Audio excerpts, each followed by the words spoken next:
मेरा नाम आरती है। आज हमारे घर के आंगन में सफेद चादर बिछी हुई थी और कोने में रखा गुलाबी रंग का सोफा दोबारा नया सा कर दिया गया था। मैंने खुद अपने हाथों से पूरे आंगन में झाड़ू लगाई थी और मैं हैरान थी कि आज ऐसा क्या खास है। आरती। इधर माँ की तेज आवाज आई जो मुझे हमेशा डरा देती थी। जी माँ। मैं जल्दी से भागकर उनके पास पहुंची। जाकर अपने बाल ठीक कर ले और अच्छे कपड़े पहन ले। आज मेहमान आ रहे हैं, एक अच्छी लड़की की तरह नजर आना चाहिए। मैंने हिम्मत करके पूछा, माँ कौन आ रहा है? उन्होंने मुझे घूर कर देखा। ज्यादा बातें मत कर, जितना कहा है वो कर। मैं चुपचाप अपने कमरे की ओर चली गई। दिल में उलझन थी, कुछ तो खास था जो मुझसे छुपाया जा रहा था। शाम ढलने लगी थी। सूरज की आखिरी किरण दीवार पर सुनहरी छाप छोड़ रही थी जब दरवाजे पर दस्तक हुई। मैंने पर्दे के पीछे से झांककर देखा, एक ठीक ठाक उम्र का आदमी दरवाजे पर खड़ा था। वो अजनबी था, लेकिन उसके साथ एक गंभीर दुबली पतली सी लड़की भी खड़ी थी। उसने अपने सिर पर पल्लू ले रखा था। नजरें झुकी हुई थीं। चेहरा ऐसे जैसे कि पानी पर पड़ी चांदनी, बहुत खूबसूरत। फिर माँ ने जाकर दरवाजा खोला और उन्हें अंदर ले आई।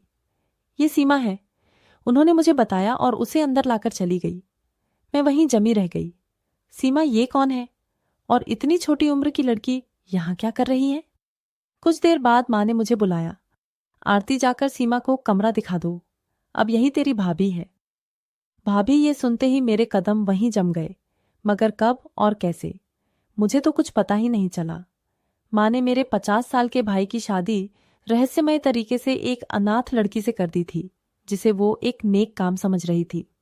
जब मैं सीमा के कमरे में गई, वो पलंग के किनारे बैठी थी, साड़ी का पल्लू सिर पर और नजरें जमीन में गड़ी हुई थीं। उसकी उंगलियां लगातार आपस में उलझ रही थीं। नमस्ते, मैंने धीरे से कहा। वो चौंकी, पर बैठे बैठे बोली, नमस्ते, मेरा नाम आरती है और तुम मेरी भाभी हो गई हो। वो बस सर हिलाकर रह गई। मैं थोड़ा उसके पास बैठ गई। अजीब सा एहसास था जैसे वो सब कुछ छोड़ आई हो और अब भी यकीन नहीं कर पा रही कि यही उसकी मंजिल है। कमरे में खामोशी थी कि अचानक दरवाजा जोर से खुला और माँ गुस्से में अंदर आई। आरती, तू यहां क्या कर रही है? भाभी के कमरे में जाने की इजाजत नहीं, चल निकल यहां से। मैं चौंक गई। माँ, मैं तो बस का मतलब पता है मुझे, निकल यहां से। मैं खामोशी से बाहर आ गई, मगर दरवाजा बंद होते ही अंदर से सिसकियों की आवाज आने लगी। धीरे धीरे मगर दिल को छू जाने वाली सीमा रो रही थी। रात को जब सब सो गए, मैंने दबे कदमों से लिविंग रूम में जाकर देखा। मेरा भाई साहिल शादी की पहली रात अपनी पत्नी के कमरे में सोने के बजाय सोफे पर लेटा हुआ था। चेहरा गंभीर, शरीर सीधा और नजरें छत की तरफ थीं, जैसे वो सो नहीं रहा था, किसी गहरी सोच में डूबा हुआ था। सीमा के कमरे से अब भी सिसकियों की आवाजें आ रही थीं। ये कोई आम रोना नहीं था, ये उस दर्द की आवाज थी जो तब निकलती है जब दिल अंदर से टूट जाता है। मैं भाई के पास गई। भाई, अब यहां क्यों? वो चौंक गए, फिर चेहरा छुपाकर बोले, आरती, तुम सोए नहीं? अभी तक नहीं भाई, मुझे नींद नहीं आ रही। आप भाभी के साथ क्यों नहीं है? वो तो रो रही है। मेरे शब्द सुनकर उनके चेहरे पर एक साया सा छा गया। कुछ बातें तुम नहीं समझोगी आरती, वक्त आने पर सब पता चल जाएगा।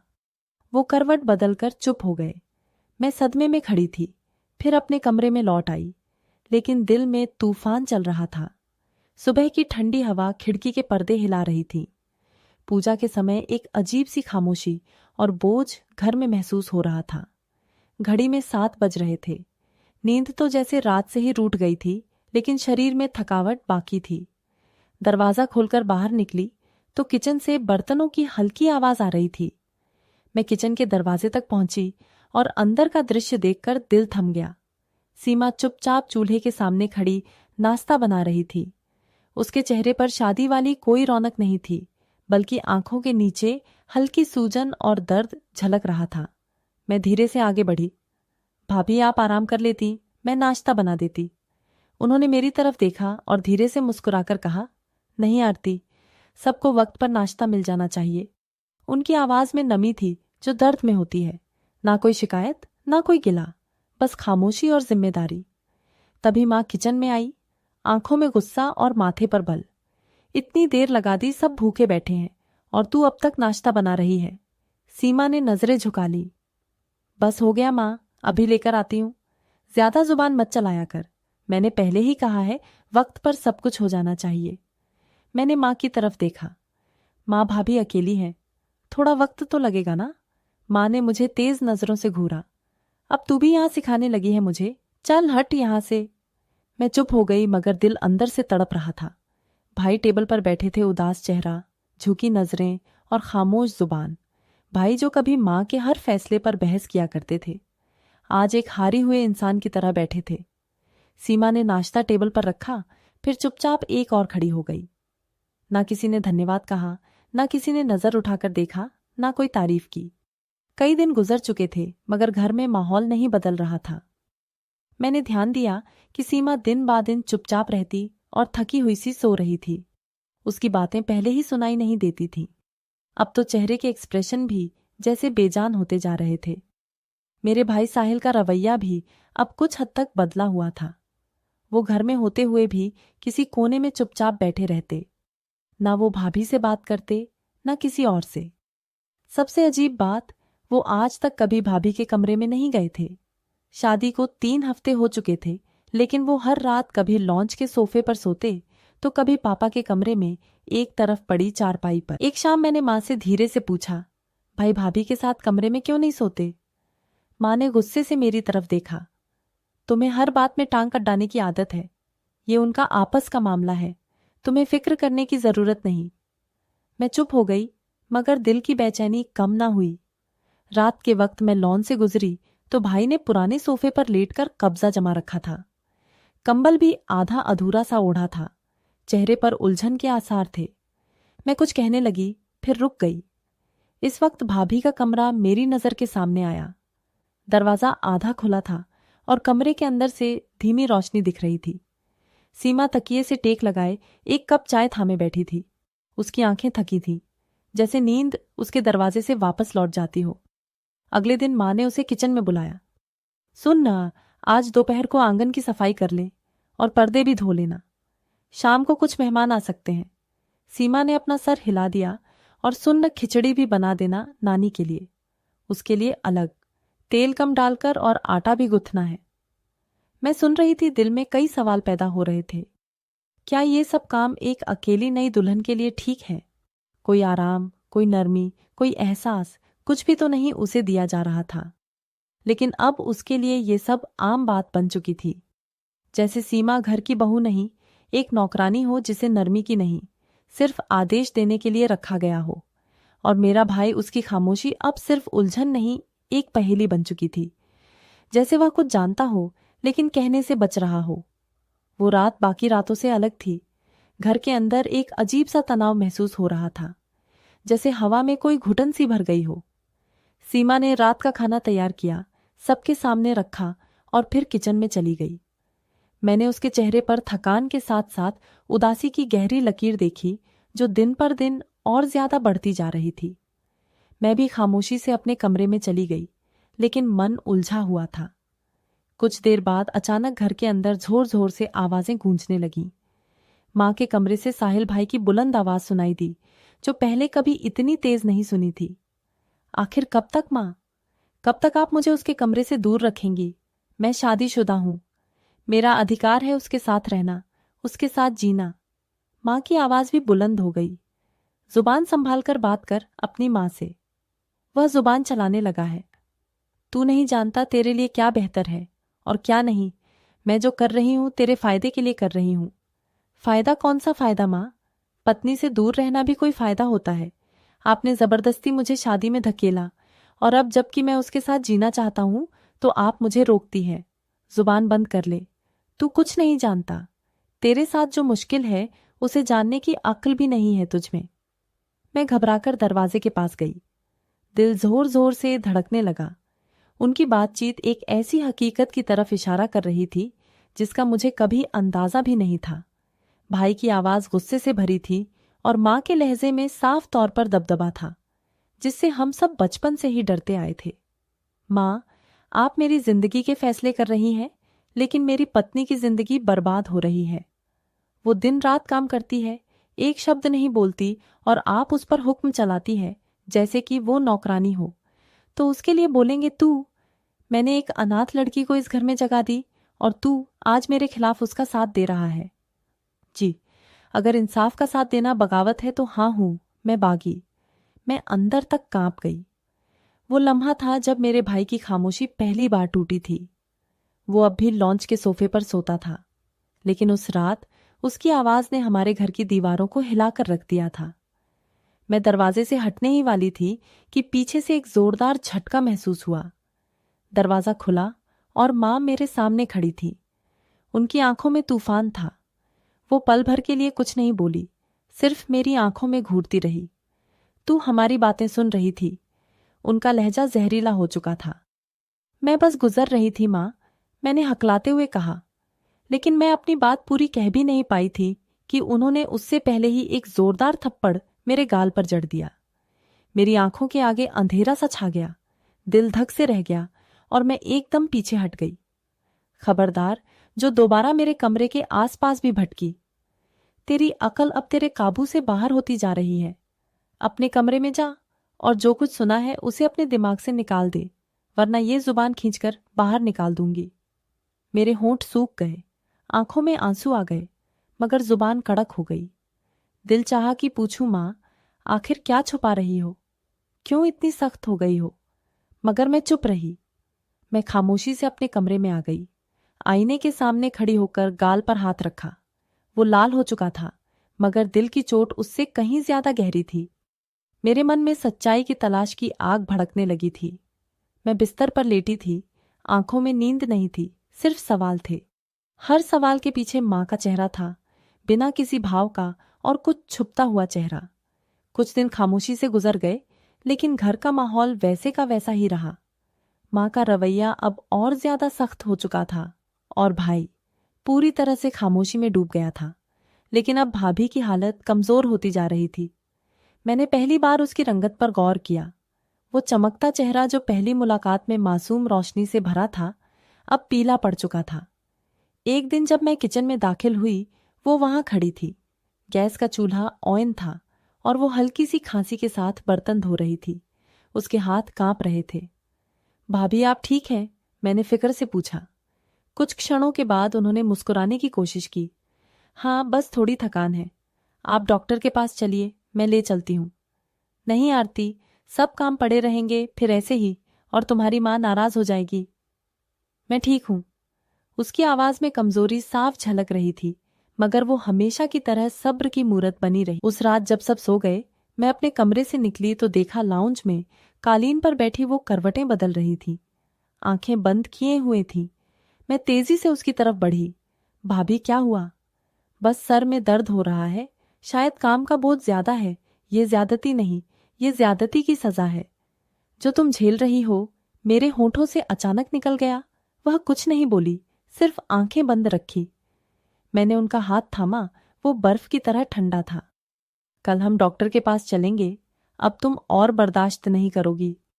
भाभी अगर माँ को पता चला तो क्या? अगर खामोशी से तुम्हारी बीमारी बढ़ती गई तो तुम इंसान हो, कोई मशीन थोड़ी ना हो जिसे बस काम पर लगा दिया जाए। उसकी आंखों से चुपचाप आंसू निकलकर गिरने लगे, मगर जुबान पर एक शब्द न आया। वो रात भी रोज की तरह खामोशी में डूबी थी, लेकिन हवा में अजीब सी बेचैनी थी। दिल जैसे किसी अनजाने खौफ से घबरा रहा था और नींद आंखों से कोसों दूर थी। कमरे की दीवारों पर साए नजर आते थे, जैसे कि कुछ कहना चाहते हो मगर जुबान बंधी हो। घड़ी रात के 3 बजे बज चुकी थी जब हल्की सी आवाज आई। दरवाजे की कुंडी धीरे से खुली और मैं चौंक कर जाग गई। चुपके से दरवाजा खुला तो देखा साहिल भाई दबे कदमों से सीमा के कमरे की तरफ जा रहे थे। उनकी रफ्तार धीमी थी, लेकिन उनके कदमों में बेचैनी थी। पहली बार वो अपनी पत्नी के कमरे में दाखिल हो रहे थे। दिल में कई सवाल उठे, कई उम्मीदें और कई अंदेशे। फिर कमरा बंद हुआ और फिर घर में खामोशी छा गई। मैं वापस अपने बिस्तर पर आ गई, लेकिन दिल जैसे सख्त हो चुका था। मुझे नींद ना आई और ना ही सुकून मिल रहा था। बस आंखें छत पर जमी रहीं। सूरज की पहली किरण अभी पूरी तरह से निकली भी नहीं थी कि एक खौफनाक चीख ने हमारे पूरे घर को हिलाकर रख दिया था। साहिल, उठो साहिल। मैं हड़बड़ाकर उठ बैठी। दरवाजा खोलकर बाहर भागी और बाकी सब भी बाहर की तरफ दौड़ते हुए सीमा भाभी के कमरे की तरफ गए। उनके कमरे का दरवाजा खुला हुआ था और अंदर का मंजर देखकर तो मेरे दिल में जलजला सा आ गया था। साहिल बहे बिस्तर पर बेजान लेटे थे। उनकी आंखें बंद थीं, चेहरा पीला और लबों के किनारे से खून बह रहा था। एक खामोश मौत जिसके असर चेहरे पर जमे हुए थे। सीमा कोने में सिमटी बैठी थी, चेहरे पर हवाइयां थीं, आंखों में खौफ और शरीर कांप रहा था। मां की चीज आसमान तक जा पहुंची। मेरे बेटे को खा गई तू। मैंने कहा था ना, उसे अपने पास मत बुलाना, देख लिया तूने अपनी मनमानी से उसे मार दिया। वो दहाड़ मार मारकर रोने लगी और अगले ही पल सीमा की तरफ लपकी। मैं तुझे छोड़ूंगी नहीं, तू कातिल है। तूने मेरे जिगर के टुकड़े को मार डाला। मैं बीच में आ गई माँ, आपको भगवान का वास्ता है, पहले ये तो देखिए कि हुआ क्या है, हुआ क्या है। सब पता है मुझे। यही मनहूस लड़की मेरे बेटे की मौत की वजह है। मैं सीमा की तरफ देखने लगी। उसका चेहरा सफेद था, जैसे वह कुछ समझने की कोशिश कर रही हो। हाथ कांप रहे थे, आंखों में आंसू रुके हुए थे। मैं भाई के पास गई, उसकी नब्ज देखी, मगर दिल पहले ही बंद हो चुका था। वह जा चुका था। हमेशा के लिए कमरे में मातम छा गया था। लेकिन उस मातम के बीच एक सवाल गूंज रहा था, क्या वाकई सीमा कातिल थी या वह खुद एक ऐसी साजिश का शिकार थी जिसका पर्दा अब उठने वाला था। साहिल भाई की मौत के बाद घर की हवा जैसे हमेशा के लिए बदल चुकी थी। दीवारें खामोश थीं, हवा जहरीली और हर कमरा मातम से भरा हुआ था। मगर सबसे ज्यादा खौफनाक था मेरी माँ का रवैया। वो सिर्फ रोती नहीं थी, वो चीखती थी, दहाड़े मार मार कर, और हर सांस के साथ सीमा को कत्ल करने का इल्जाम लगाकर गुनहगार ठहरा रही थी। अंतिम संस्कार के बाद जब घर वापस आए तो माँ की आंखों में दुख से ज्यादा आक्रोश था। मैंने सब पहले ही कह दिया था। मैंने मना किया था कि उसके कमरे में मत जाना, ये मनहूस लड़की ही उसे ले डूबी। माँ ने चिल्लाते हुए कहा। सीमा चुपचाप बैठी थी, हाथ गोद में रखे, चेहरा पीला जैसे किसी मुजरिम की तरह बैठी हो, मगर उसके चेहरे पर कोई चालाकी नहीं थी, बस थकान और बेयकीनी दिख रही थी। लानत है तुम पर, तू मेरे बेटे की दुश्मन थी। मैं जानती थी ये दिन आएगा, तूने मेरे साहिल को मार दिया। माँ का लहजा सिर्फ इल्जाम से नहीं, नफरत से भी भर चुका था। माँ बस करिए, मैंने हिम्मत करके कहा। भाई बीमार थे, ये बात आप जानती हैं। उनके मरने की वजह उनकी कमजोरी और बीमारी भी तो हो सकती है। भाभी पर इल्जाम मत लगाइए, वो खुद सदमे में है। माँ ने मेरी तरफ देखा और गुस्से से चीखी, तो अब तू इसके साथ मिल गई है। तू नहीं जानती कैसी लड़की है। ये धोखा देकर आई थी, अपनी मासूमियत की आड़ में मेरे बेटे को निगल गई। मैं चुप हो गई। मेरे पास कोई दलील नहीं थी, लेकिन माँ के आगे दलीलों की कोई भी अहमियत नहीं थी। पिताजी जो अक्सर खामोश रहते थे, उस दिन माँ की हाँ में हाँ मिलाकर बोले, ऐसी लड़कियां बस मक्कारी से ही घर को बर्बाद करती हैं। पहले बेटे को दूर किया, फिर उसे मार दिया, अब हमें संभालने का नाटक करेगी। सीमा के चेहरे पर घबराहट थी, उसके होंठ कांप रहे थे, लेकिन वो कुछ बोल ना सकी। उसके शब्द गले में फंसकर रह गए। मैं तुझे इस घर में अब एक दिन भी नहीं देखने दूंगी, माँ ने गुस्से से कहा। या तो तू चली जा, यहां से। माँ क्या कर रही है आप? मैं फिर से बोल पड़ी। कितने दिन तक आप अपनी नफरत से हमें जलाती रहेंगी? क्या हर गुनाह का इल्जाम किसी एक पर डाल देना इंसाफ होता है? माँ मेरी तरफ देखने लगी, लेकिन अब मैं पीछे नहीं हटी। मैं जान चुकी थी इस घर में इंसाफ के लिए आवाज उठाना बहुत जरूरी हो चुका था। लेकिन सीमा वो आज भी चुप थी, जैसे उसने सब कुछ भगवान के हवाले कर दिया हो। मगर एक बात थी, ये इल्जाम सिर्फ जुबान का नहीं था, ये उसकी इज्जत पर बार था, जिसे सीमा ने हर हालत में संभाले रखा था। भाई की मौत के बाद सीमा के लिए जिंदगी अब और भी ज्यादा दर्दनाक सफर बन गई थी। सुबह आंख खोलती तो माँ की कड़वी आवाज उसे सुनाई देती। दोपहर में गर्मी, थकान और कमजोरी के बावजूद भी वो किचन का सारा बोझ अपने कमजोर कंधों पर उठा लेती। कपड़े धोना, आंगन धोना, मेहमानों की सेवा करना, सब कुछ वही करती। अगर जरा सी भी देर हो जाती तो माँ की आवाज गूंजती, तू तो मेरे बेटे को खा गई, अब हमारे सर पर बैठकर राज करना चाहती है। मैं कई बार बीच में आई सीमा को सहारा देने की कोशिश की, लेकिन माँ मेरी बात सुनने को तैयार ही नहीं थी। तू भी उसकी साइड ले रही है। आरती, याद रख, मैं तेरी माँ हूं। और माँ कभी गलत नहीं होती। मैं चुप हो जाती, लेकिन दिल खून के आंसू रोता पापा, जो कभी नरम मिजाज माने जाते थे, अब माँ की हम आवाज बनने लगे थे। जब भी मैं उनसे कुछ कहती तो वो ठंडे लहजे में बोलते, तुम्हारी माँ जो कर रही है वो ठीक कर रही है। इस लड़की ने हमारे बेटे को छीन लिया है। उसके साथ जो सलूक हो रहा है बिल्कुल ठीक है। ऐसा लगता था जैसे सीमा का जुर्म सिर्फ विधवा होना ही नहीं, बल्कि उनके बेटे की पत्नी बनना भी था। एक दिन सीमा ने हिम्मत करके सिर्फ इतना कहा, माँ जी मुझे बुखार है, शायद आज थोड़ा आराम कर लूं तो ठीक हो जाऊं। माँ ने उसे जोर से धक्का दिया। ज्यादा ड्रामे मत कर, मुझे पता है तू क्या चाहती है। पहले मेरे बेटे को बीमार करने के लिए अपने कमरे में बुलाया, और अब तू मुझे भी बीमार बनाना चाहती है। मैं आगे बढ़कर सीमा को सहारा देने लगी। वो जमीन पर गिरते गिरते बची। उसकी आंखों से आंसू बहने लगे, मगर उसके होंठ अब भी चुप थे। उसी दिन मैंने पहली बार सोचा, कितना मजबूत होता है वो इंसान जो सिर्फ सब्र को हथियार बनाकर जुल्म सहता है, और कितना कमजोर होता है वो जो जालिम के जुल्म को देखकर भी चुपचाप तमाशबीन बना रहता है। मैं सीमा को उसके कमरे में ले गई, उसे कंबल ओढ़ाया और पानी का गिलास दिया। मैं तुम्हारे साथ हूं भाभी, अब और बर्दाश्त नहीं करने दूंगी तुम्हें। सीमा ने मेरी तरफ देखा, उसकी आंखों में रोशनी की किरण झलकी। शायद पहली बार उसे यकीन आया कि वो अकेली नहीं है। दिन गुजर रहे थे, मगर सीमा की जिंदगी में अंधेरा कम नहीं हो रहा था। एक दोपहर घर की घंटी बजी।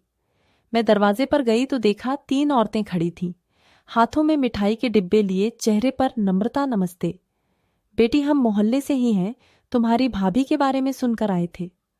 अगर इजाजत हो तो थोड़ी बात कर सकते हैं। मैंने उन्हें इज्जत से अंदर बुलाया। वो आंगन में बैठी, फिर मैंने सीमा को बुलाया। सीमा धीरे धीरे अंदर से आई। उसकी नजरें झुकी हुई थीं, मगर चेहरे पर वही मासूमियत थी। उन औरतों ने जैसे ही उसे देखा, एक हल्की मुस्कान के साथ बोली, तुम बहुत ही अच्छी और सुशील लड़की हो, हमने इसके बारे में बहुत सुना है। एक ने कहा, हमारे घर में एक विदुर का रिश्ता है, हमें सीमा बहुत पसंद आई है, हम उसके लिए बात करना चाहते हैं। सीमा का चेहरा एकदम से पीला पड़ गया और मेरी सांसें जैसे रुक गईं। हम कुछ कह ही रहे थे कि तभी माँ कमरे से निकली और औरतों को बैठे देखकर सब समझ गई कि बात क्या हो रही है, ये क्या हो रहा है। उनकी आवाज तेज हो गई। औरतों ने बड़ी ही शालीनता से कहा, जी हम सीमा के लिए रिश्ता लेकर आए हैं, अगर आपको बुरा ना लगे। माँ का चेहरा गुस्से से लाल हो गया। रिश्ता, वो भी इसके लिए? तुम सबकी अक्ल क्या घास चरने गई है? अरे ये वही लड़की है जो मेरे बेटे को खा चुकी है, अब मोहल्ले में भी तमाशा बनाना चाहती हो? हमने तो सिर्फ इसकी खूबियों के बारे में सुना था। चुपचाप निकल जाओ मेरे घर से। ये लड़की रिश्तेदारों में इज्जत बर्बाद कर चुकी है, अब मोहल्ले में भी तमाशा बना रही है। वो औरतें खामोशी से उठ गईं। उनके चेहरे पर अफसोस था। मैंने मन ही मन कहा, माँ ने उन्हें इतना बुरा भला क्यों कहा? वे तो अच्छी नीयत से आई थी। तू खामोश हो जा आरती, तू कुछ नहीं जानती, ये सब साजिशें हैं। उस मनहूस लड़की को दोबारा इज्जत दिलाने की कोशिश हो रही है। मैं सीमा की तरफ देखने लगी, जो दीवार से लगकर खड़ी थी। आंखों में नमी थी, मगर होंठ खामोश। मेरे दिल में गहरी चुभन उठी। मोहल्ले में कुछ दिन के बाद कानाफूसी शुरू हो गई। कोई चुपके से इस बात का जिक्र करता तो कोई कानों में खुसुर फुसुर करता, वो जो जवान विधवा है ना, उसके लिए 2 बार रिश्ता आया है, कुछ तो बात होगी उसमें। क्या वाकई वो ऐसी है जैसे कि उसकी सास कहती है? ये बातें माँ के कानों तक पहुंची तो जैसे किसी ने उसके दिल में अंगारे डाल दिए हों। उसी शाम जब सीमा किचन में रोगियों पका रही थी, माँ दहाड़ती हुई अंदर आई। तू मोहल्ले के मर्दों को लुभाने लगी है, इसलिए हर वक्त आंगन में बैठकर किताबें पढ़ती है। यही तेरी तहजीब है, इसलिए तू मेरे बेटे की विधवा बनकर मेरे घर में बैठी है। सीमा ने चौंक कर माँ की तरफ देखा। नहीं माँ जी, मैंने कुछ नहीं किया, झूठ, मुझे सब पता है। वो जो औरतें रिश्ता लेकर आई थीं, उन्होंने कहा था कि तेरा जिक्र अब जवान मर्दों में होता है। तेरी खूबसूरती, तेरा ये हुस्न और तेरी नजाकत सब कुछ साफ बयां कर रहा है। तूने मोहल्ले वालों को भी अपना दीवाना बना लिया है। सीमा की आंखों में आंसू आ गए। वह एक कदम पीछे हटी। मेरा भगवान ही गवाह है, मैंने ऐसी कोई हरकत नहीं की। तुझे मैं सच दिखाती हूं। माँ ने किचन के बर्तन उठाकर जमीन पर फेंक दिए और सीमा को जोर से धक्का दिया। तू मुझे बदनाम करेगी, मेरे घर को, मेरे बेटे को बदनाम करेगी, रुस्वा करेगी, मैं तुझे जिंदा नहीं छोड़ूंगी। मैं भागती हुई आई और माँ के हाथों को रोका। माँ, बस करिए, आप क्या कर रही हैं? भाभी बेकसूर है, वो तो किसी से बात भी नहीं करती, उन्होंने क्या गलती की है? माँ ने मेरी तरफ देखा और एक जोरदार थप्पड़ मेरे गाल पर जड़ दिया। तू भी अब इसकी जुबान बोलने लगी है क्या? तुझे नहीं पता ये क्या चीज है? तू भी अगर इसके कदमों पर चलने लगी तो फिर मैं तुझे घर से निकाल दूंगी। सीमा जमीन पर गिर गई। उसने हाथों से चेहरा छुपा लिया, जैसे खुद को दुनिया की नजर से छुपाना चाह। उसी रात जब सब सो गए, मैं सीमा के कमरे में गई। उसकी आंखें सूजी हुई थीं और चेहरे पर नीले निशान थे। मैं उसके पास बैठी और उसका हाथ थामकर कहा, भाभी, मैं जानती हूं आप बेगुनाह हैं और अब वक्त आ गया है कि ये सब खत्म हो।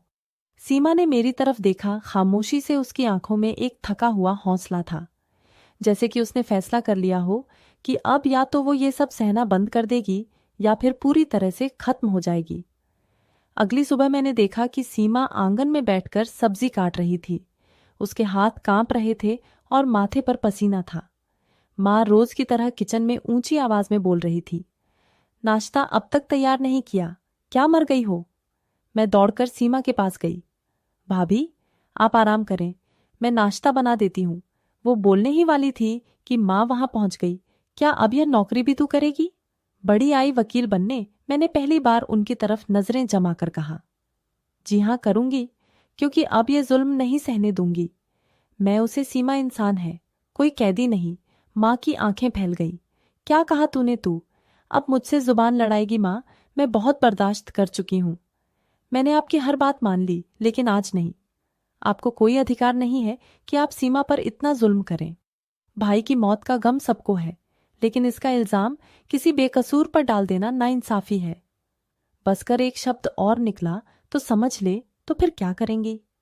माँ मुझे भी मारेगी, मुझे भी जलीम कहेगी। माँ का हाथ उठा और एक जोरदार थप्पड़ मेरे गाल पर पड़ा। ये तेरी परवरिश है, तू मुझसे बहस करेगी। मेरा सिर झुक गया, लेकिन मेरी आंखों में आंसू नहीं आए। मैं जानती थी यह थप्पड़ सिर्फ मेरे जिस्म पर नहीं, मेरे हौसले पर था, लेकिन मैं अब कमजोर नहीं थी। माँ, यही मेरी परवरिश है कि सच के लिए आवाज उठाई जाए, चाहे वो अपनी माँ के खिलाफ ही क्यों ना हो।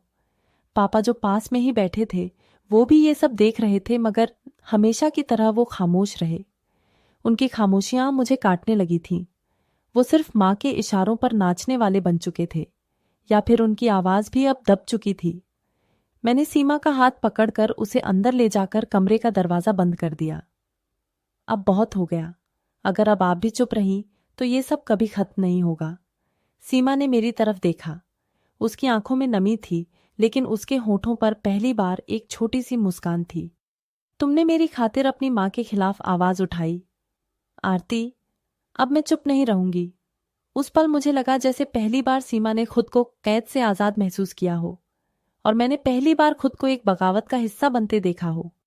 ये बगावत सिर्फ आवाज की नहीं थी, ये बगावत इज्जत, अधिकार और इंसानियत के लिए थी। फिर एक दिन वही मोहल्ले की इज्जतदार औरतें दोबारा आईं। उनके साथ एक और औरत भी थी जो काफी अच्छे घर की लग रही थी। मैंने उन्हें अंदर बिठाया और चाय पानी का इंतजाम करने लगी। हमें सीमा बहुत पसंद आई है। उन्होंने बात शुरू की। हमने इसके सब्र, सलीके और शराफत के बारे में बहुत सुना है। हमारी भाभी के बेटे का रिश्ता है और हम चाहते हैं कि अगर आपको कोई भी ऐतराज ना हो तो फिर हम बात को आगे बढ़ाएं। मेरी आंखों में खुशी की चमक आ गई। सीमा उस पल कमरे के कोने में बैठी थी, सर झुकाए, लेकिन उसके चेहरे पर भी एक हल्की सी चमक दिख रही थी। लेकिन तभी दरवाजा खुला और माँ अंदर आई। जैसे कि उन्होंने बात सुनी, उनकी आंखों में आग सी भर गई। बड़ी कोठी का रिश्ता, और वो भी इसके लिए। वो गुस्से से चिल्लाई, यहीं रह गया था, अब मेरे बेटे की कातिल दुल्हन बनेगी। वो सारी औरतें घबरा गईं। अरे, हम सिर्फ अच्छाई के इरादे से आए थे। अगर आपको बुरा लगा हो तो हम माफी चाहते हैं। बुरा लगा? अरे, तुम सबको तो शर्म आनी चाहिए।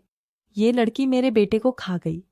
मैंने तुम सबको यहां आने से मना किया था ना, बेशर्म कहीं की। क्यों वापस आ गई? क्या मेरे बेटे की मौत हो जाने पर यहां अब नाच गाना करोगी? वो सारी औरतें एक दूसरे की तरफ देखने लगीं और खामोशी से चुपचाप घर से वापस चली गई। दरवाजा बंद होते ही मां सीमा पर बरस पड़ी। मैंने कहा था ना कि तू मनहूस मेरे बेटे को निगल गई है और अब अपने रिश्ते देख रही है।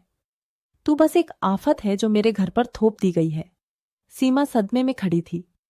वो कुछ बोली नहीं, लेकिन उसके बाजू से टपकती हुई मुश्किल सब कुछ कह रही थी। मैं आगे बढ़ी। मां सीमा का ये हक है कि वो अपनी जिंदगी को नए सिरे से शुरू करें। भाई की मौत का जिम्मेदार आपने उसे बना दिया, लेकिन आपके पास कोई सबूत नहीं है। तभी पापा बोले, बस करो। मां मेरी तरफ पलटकर देखने लगी। उनकी आंखों में पागलपन दिख रहा था। अच्छा, तो तू भी अब उसकी तरफदारी में खड़ी हो गई है? अरे तुम दोनों ने तो मेरी इज्जत बर्बाद करने की ठान ली है। मैंने सीमा का हाथ थामा। हम सिर्फ अपना हक मांग रहे हैं और ये हक हम छीन कर भी लेंगे। सीमा ने धीरे से मेरी तरफ देखा। उसकी आंखों में बहुत चिंगारी थी जो बरसों से दबी हुई थी और अब जलने के लिए तैयार थी। वो शाम आम शाम के जैसी नहीं थी। घर में अजीब सी खामोशी थी, जैसे हवा में घुटन भर गई हो। मां पूरा दिन चुप रही, लेकिन उनकी आंखों में जो तूफान था वो हर कदम पर महसूस हो रहा था। चीमा हमेशा की तरह चुपचाप किचन में बर्तन धो रही थी। मैं भी उसके पास ही थी कि अचानक मां अंदर आई, हाथ में मिट्टी के तेल की बोतल। बस अब बहुत हो गया। अब मैं यह तमाशा और नहीं देख सकती। उनके चेहरे पर पागलपन झलक रहा था। मां, ये क्या कर रही है आप? मैं आगे बढ़ी। ये मनहूस औरत है। पहले मेरे बेटे को खा गई, अब मोहल्ले के मर्दों को भी लुभा रही है। ये मैं तुझे जिंदा नहीं छोड़ूंगी। आज उन्होंने सीमा के जीवन को राख बनाने की तैयारी शुरू कर दी थी। मां, आपको भगवान का वास्ता, ये क्या कर रही है आप? मैंने आगे बढ़कर सीमा को बचाने की कोशिश की, उसका हाथ पकड़ना चाहा, मगर तभी पापा अंदर आए। पापा, आप कुछ कीजिए। मां, तू पागल हो गई है। लेकिन पापा ने मेरे बाजू को जोर से पकड़ लिया। बस बहुत हो गया। अब तू भी मेरे खिलाफ जा रही है। तू इसी मनहूस के साथ खड़ी है। जा अपने कमरे में। नहीं, मैं नहीं जाऊंगी। मैं अपनी भाभी की जिंदगी को बर्बाद नहीं होने दूंगी। मैं पूरी ताकत से चिल्लाई, लेकिन पापा ने मुझे घसीट कर कमरे में धकेल दिया और बाहर से दरवाजा बंद कर दिया। मैं अंदर कैद हो गई। दरवाजा पीटती रही, चीखती रही। माँ, पापा, आपको भगवान का वास्ता, दरवाजा खोलिए। क्या आप इंसान भी हैं? बाहर से शोर बढ़ने लगा। पहले सीमा की धीमी आवाजें, फिर मां की तेज आवाजें और फिर सब कुछ झलकर राख हो गया। मेरे होश उड़ चुके थे। दरवाजे के नीचे से धुआं अंदर आने लगा। खिड़कियों से लपटें दिखाई देने लगीं। हे भगवान, कोई बचाओ, कोई दरवाजा खोलो। मेरी आवाज गले में फंस गई। बाहर से चीख पुकार सुनाई देने लगी। शायद मोहल्ले वाले आ गए थे। कोई अपनी लकड़ी, कोई पानी, कोई चीज, सब शोर में डूब गया था। मैंने जोर से दरवाजे पर धक्का दिया। हाथ जख्मी हो गए, लेकिन दरवाजा नहीं खुला। फिर एक जोरदार धमाका हुआ। शायद आंगन में कुछ फटा था। ये आग सिर्फ जिस्म को नहीं, रिश्तों को भी जला रही थी, और मैं बेबस बंद कमरे में सिर्फ भगवान से भीख मांग रही थी। हे भगवान, मेरे घर को बचा लो, मेरी भाभी को बचा लो। दरवाजे के पीछे बैठकर मैं रोती रही। हर मुमकिन कोशिश करती रही कि किसी तरह बाहर निकल सकूं। अंदर धुआं भर चुका था। सांस लेना मुश्किल हो रहा था। मेरी आंखों से आंसू बह रहे थे। ये आंसू दर्द नहीं खा सकते थे। सिर्फ होठों पर प्रार्थना थी, भगवान कुछ भी करके भाभी को बचा लो। फिर अचानक एक जोरदार धमाके के साथ दरवाजा टूटा। मोहल्ले के कुछ लोग थे जिन्होंने शोर सुनकर दरवाजा तोड़ दिया था। मैं लड़खड़ाती हुई बाहर निकली और आंखों के सामने का मंजर मेरी रूह तक कंपा गया। आंगन के बीचों बीच आग बूझ चुकी थी, लेकिन जमीन पर दो जले हुए शरीर पड़े थे, मां और पापा। मेरे कदम कांप गए, आंखें फैल गईं। दिल में अजीब सा सुकून और खौफ एक साथ उतर आया। आरती एक हल्की सी धीमी सी आवाज मेरे कानों से टकराई। मैं तुरंत पलटी। सामने सीमा थी। वो लाउंज के कोने में बैठी थी।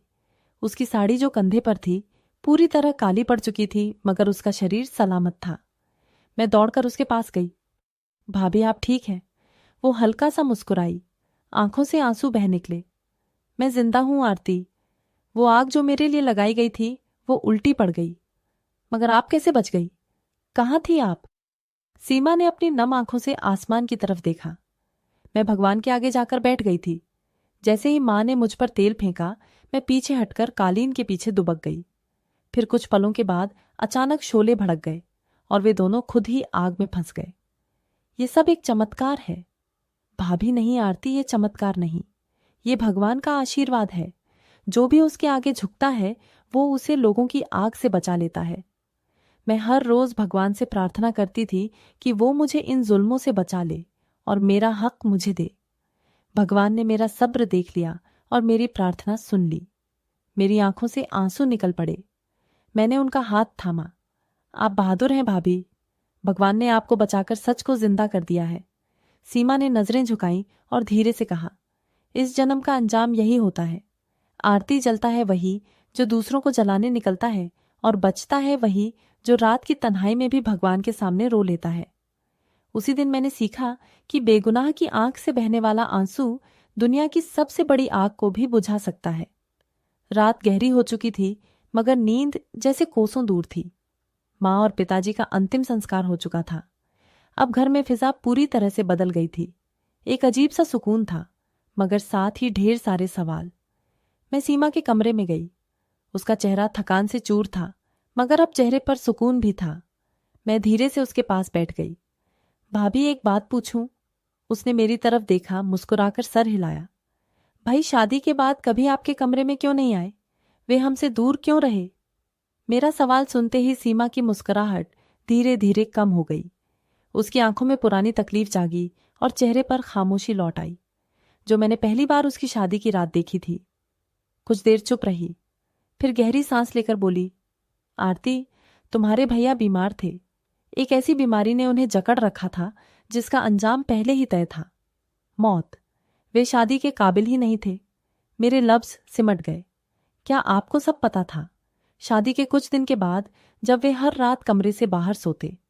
जब मैंने माँ से बात की तो उलझे गए और दांत पीस कर बोले, तुम्हें क्या जरूरत है ये सब पूछने की? फिर एक रात मैंने उनके कमरे की दराज में कुछ कागजात देखे। वो रिपोर्ट थी साहिल की मेडिकल रिपोर्ट। उन्हें कैंसर था, अंतिम स्टेज पर पहुंच चुका था। उन्हें बचाने की उम्मीद बाकी नहीं थी। मेरी आंखों में आंसू आ गए। माँ को सब पता था, हाँ, और उन्होंने इसके बावजूद भी मेरी शादी उनसे करवाई थी। एक अनाथ बेसहारा लड़की जो मुफ्त की नौकरानी बन जाती है। वो जानती थी कि साहिल ज्यादा दिनों का मेहमान नहीं है। उन्हें मेरी जैसी सब्र वाली लड़की की जरूरत थी, जो उनके हर हुक्म को हुक्म समझे। ये सब तो धोखा था आपके साथ भी और भाई के साथ भी। सीमा ने आसमान की तरफ देखा। माँ कहती थी कि ये सब तुम्हारे फायदे के लिए कर रही हूं मैं, जबकि असलियत में वो सब कुछ अपने फायदे के लिए कर रही थी। साहिल बीमार था, कमजोर था, और उन्हें डर था कि अगर वो मेरे पास आएगा तो उसका अंत जल्दी ही हो जाएगा। लेकिन फिर भाई उस रात क्यों आए? क्योंकि उस रात साहिल ने पहली बार अपनी माँ की कैद को तोड़ने की हिम्मत की थी। उसे अंदाजा हो चुका था कि अब वक्त कम है। वो सिर्फ मेरे पास कुछ पल गुजरना चाहता था, लेकिन उसका शरीर उसका साथ नहीं दे सका। वो मर गया मेरे ही सामने, और फिर इसका इल्जाम भी मुझ पर लगा दिया गया। मैं पत्थर बन गई, आंखें नम, दिल बोझेल। सीमा ने मेरा हाथ थामा। मैंने कभी किसी से कोई शिकवा नहीं किया, आरती, क्योंकि मुझे यकीन था कि भगवान सब देख रहा है और वही इंसाफ करेगा वक्त पर। और आज वो वक्त आ चुका था। घर की फिजा पहले जैसी नहीं रही। खामोशी तो पहले भी थी, मगर अब खामोशी में सच्चाई भी शामिल हो चुकी थी। वो सच जो बरसों से छुपाया जा रहा था, जो जुल्म को अपनी तह में दबा रहा था, वो खुद को जाहिर कर चुका था। उस रात सीमा मेरे साथ बैठकर ठंडी सांसें भर रही थी। मैंने उसके चेहरे पर सुकून देखा, जो सिर्फ सच्चाई बयान कर देने के बाद आता है। सीमा ने कहा, तुम्हारे भाई अपनी माँ की गिरफ्त में थे। वो उन्हें जैसा समझाती रही, वो वही समझते रहे। उन्हें लग रहा था कि उनकी माँ जो कह रही है सही कह रही है, कि मैं वाकई उनके काबिल नहीं। मैंने कहा, जब तुम्हें सब पता था तो तुमने माँ से कुछ क्यों नहीं कहा? वह कहने लगी, क्योंकि मैं तो अनाथ थी, मेरे पास तो कुछ भी नहीं था। मैं इज्जत की तलाश में यहाँ आई थी, लेकिन यहाँ तो मैं गुलामी में जकड़ दी गई थी। मैंने उनका हाथ थामा। आप सिर्फ मेरे भाई की पत्नी नहीं थी भाभी, आप एक कुर्बानी थी, एक ऐसा वजूद जिस पर जुल्म करके मेरी माँ ने खुद अपने नसीब में आग बरसाई थी। सीमा ने आसमान की तरफ देखा। मैंने सोचा था वो एक अनाथ लड़की को कैद करेंगे, मगर भगवान ने उस कैद को खत्म कर दिया। उसी लम्हे मुझे यकीन हो गया कि जुल्म की सबसे बड़ी साजिश भी भगवान के हिसाब से नहीं बच सकती। कई दिन गुजर चुके थे। मेरे माँ बाप के जाने के बाद अब घर में एक अजीब सा सुकून था, लेकिन उस सुकून में न कोई खौफ था न घुटन। उसमें सच की रोशनी थी और एक नया हौसला भी। एक शाम घर की सफाई करते हुए माँ की पुरानी अलमारी के दराज को जब मैंने देखा जहां कभी कुछ देखा था, दिल में ख्याल आया कि शायद वही रिपोर्ट आज भी वहीं पर हो जो सीमा की कही हुई बातों को सच साबित कर सके। मैंने दराज खोला। उसमें पुराने कपड़े जमा थे, जिनके नीचे कुछ तस्वीरें भी दबी हुई थीं। कुछ पीले पड़ चुके कागज भी नजर आए। मैं धड़कते दिल के साथ फाइल खोलने लगी। वो साहिल भाई की मेडिकल रिपोर्ट थी। मेरी उंगलियां कांपने लगीं। हर पन्ने पर उनकी बीमारी के बारे में लिखा था। यही वो सच था जिसे मैं अच्छे से जानती थी।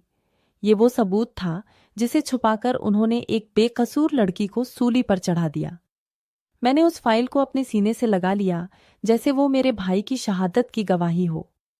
मैं तुरंत सीमा के कमरे में गई। भाभी देखिए, मैंने वो रिपोर्ट ढूंढ निकाली। अब सच सामने आ जाएगा। लोग जो कि आप पर इल्जाम लगाते थे वे चुप हो जाएंगे। सीमा ने फाइल थामी, आंखों से बहते आंसू पोंछे। सच तो पहले से ही मेरा भगवान जानता है, लेकिन अब इस दुनिया को भी दिख जाएगा कि मैं कातिल नहीं थी।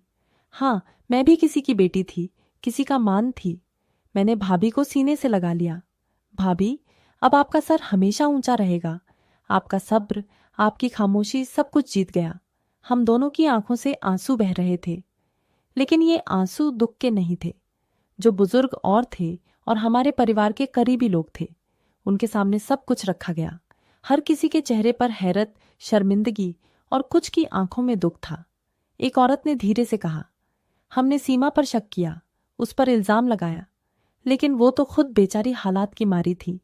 हमें माफी मांगनी चाहिए। सीमा ने सबको देखा। मुझे किसी से शिकायत नहीं, बस मैं इतना कहना चाहती हूं कि दोबारा किसी और के साथ ऐसा ना हो। किसी की खामोशी को कमजोरी मत समझिए। और उसी पल सीमा सिर्फ एक विधवा नहीं रही, वो एक मिसाल बन गई। सच आखिरकार सामने आ गया था, और सच हमेशा देर से ही सही, लेकिन जीतता जरूर है। वक्त का पहिया अब एक नए मोड़ पर आ चुका था। मैं और सीमा अब एक दूसरे का सहारा थे। हमने घर को फिर से संवारा। हर वो चीज जो अतीत की तीखी यादें दिलाती थी, उसे हटा दिया।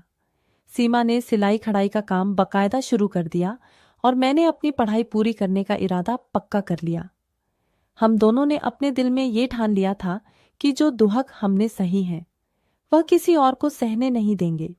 सीमा की सच्चाई अब मोहल्ले में मिसाल बन चुकी थी। एक दिन सीमा ने मुझसे कहा, आरती जिंदगी नए सिरे से शुरू हो चुकी है, और यह सिर्फ इसलिए मुमकिन हुआ कि हमने सच का साथ दिया, सब्र किया और अपने भगवान पर भी यकीन रखा। मैंने उसका हाथ थामा और फिर हमने एक नई जिंदगी की शुरुआत की, जिसकी बुनियाद सच्चाई, सब्र और ईमान पर टिकी थी। जुल्म चाहे जितना भी लंबा हो, इंसाफ जरूर होता है। भगवान पर भरोसा और सब्र इंसान को हर मुसीबत से निकाल सकता है। दोस्तों, उम्मीद करती हूँ आपको हमारी कहानी पसंद आई होगी। कहानी पसंद आई है तो वीडियो को लाइक करें, चैनल पर नए हैं तो चैनल को सब्सक्राइब करें और नोटिफिकेशन बेल को जरूर दबाएं ताकि अगली अपडेट सबसे पहले आपको मिले।